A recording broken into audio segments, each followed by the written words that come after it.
Hello, my friends, and welcome back. Thank you very much for being with me again today. Do you remember when there were some voices when this garbage in Ukraine started, saying, well, maybe Ukraine should negotiate with Russia. Maybe Ukraine, should not fight Russia. Maybe Ukraine is losing. Do you remember how often and how loud they were? I remember. They were not loud and they were very rare, and whomever dared to make these kind of statements was attacked as a Putin sympathizer, Russia, blah blah, promoting and all that. Remember that one? And little by little, very little by little, we got to a point about a month and a half ago, within the past, let's say 2 months, when these guys started saying it more often, louder, and the attacks on these guys decreased and decreased and decreased. I remember when Macron said something, bam. I remember when nowadays, the president of the Czech Republic, that former NATO general, whatever he was, bang, he was attacked. And many others, they were smacked left and right. Now they are allowed to say that. Now we have an ex-NATO chief who's going to say something that says, you know what, maybe Ukraine should negotiate and forget about those territories, which is in Russian translation, accept the reality on the front, the new reality. But they use different, euphemisms. So let me show you here a video that I made yesterday, right, November 11th, and I said, NATO admits defeat, NATO calls losing to Russia a tragedy, and talks about negotiations. This was the most recent. Now we have this little article here, right here. It said from the Ukrainians. Ex-NATO chief proposes partial NATO membership for Ukraine without Russia-occupied territories. So that is, we're gonna get whatever you still have of your territory will be part of the new Ukraine, and the new Ukraine will be part of NATO, and the territories that you lost, we're gonna deal with that later. Well, let me tell you this: you can say that, but the Russians will say no, нет. Что казались? Oh, I think that's the way it is. What are you talking about? So, what are you talking about? Now, I don't know if it's Ukrainian or Russian. Что? I know that's Ukrainian. Что? I know that's Russian. Anyway, from Google Translate. So you have что казались? What are you talking about? Yeah, the Russians will not accept Ukraine in NATO. That was one of the unprovoked 4 points Russia had before it invaded. The unprovoked attack on Ukraine had some 4 points. Remember, it's unprovoked. So doesn't mean that those 4 points are legitimate, but they were. So that's one article, and I'm going to discuss that one. The Russians will not accept that. Ukraine cannot be in NATO. Russia dictates. What are they going to do about it? Like everybody did with Kosovo. That's a new reality. Nobody invaded Kosovo. Did anybody invade Kosovo for declaring unilaterally independence? No. Why? Because Al Capone said so. So, let's go back to this little thing here. So, let's go to these guys, and this guys is from Sputnik. Sputnik, it says the same date, today, the 12th of November 2023. Ukraine should and I'm quoting, land for peace, end quote. Deal as any game change unlikely, ex-NATO admiral. So let's read these guys. Yeah, okay. You shouldn't. Oh, what do we have here? America. All right. I think that's now it's politically incorrect to sing that song, America the Beautiful. Really, I like Ray Charles's variant. Beautiful song. As Kiev seeks to revitalize its failed counteroffensive, which, against the backdrop of increasing Ukraine fatigue in the West, I agree with that, Moscow has repeatedly urged the regime to understand that despite promising military successes to its NATO donors, achieving them is growing even more elusive. Ukraine should hope for a land for peace conclusion to combat. End quote. Retired U.S. Admiral and former NATO Supreme Allied Commander James Stavridis. Stavridis, are you Greek? Stavridis has argued. After the Kiev regime's much heralded counteroffensive failed, even the delivery of F-16 jets promised sometime next year, by the time the war is over, right, is not likely to pull off a quote-unquote real game change, Stavridis wrote for Bloomberg. He urged Ukraine to resign itself the fact that it will not manage to seize the new Russian territories, such as the Donetsk and Lugansk People's Republics or the Kherson and Zaporozhye region. Hey, what about Crimean Peninsula, buddy?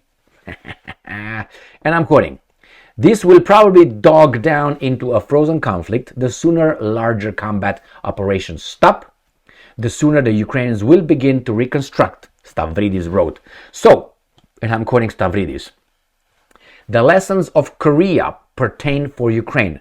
Find the funds for reconstruction as rapidly as possible, construct real and enduring security guarantees, and be willing to negotiate a land for peace conclusion to combat." Now, Stavridis cannot have his side lose, okay? Cannot have it lose. Say, and not only land, but no NATO for you. He has to say, well, but you're going to be part of NATO and the European Union. I guarantee you, the evil guys in the Kremlin, and not only, they will not even talk about it. No NATO, no European Union for Ukraine. It's clear. If they got in this with the sacrifices they did, lives, economy, and all that, to make sure they're going to achieve the 4 points they said, unprovoked war, I know, sorry, my bad, then they will not go like halfway and then come back, as that joke that I usually say it here that I know from an English man. His name starts with a J. So he said, when I met him, he was making fun, I have to tell the joke, making fun of everybody but the English people. I mean, he was making sometimes fun of his own guys, but he did not really like the Scots, did not like the Irish, didn't like the Romanians. He called us sweaty and hairy, which, yeah, what can you say? Reality as it is. So anyway, so he was talking about this joke. It's a joke, guys. It's a joke. He said about that Irish guy who wanted to swim across the English Channel, and then he went halfway, he got tired, and he turned back. So the Russians will not do that. They will not go halfway and go back instead of just finishing for the next half. They will not do that. Why? I mean, otherwise you're gonna be a joke. You're gonna be a joke from now and forever, because there will be a joke.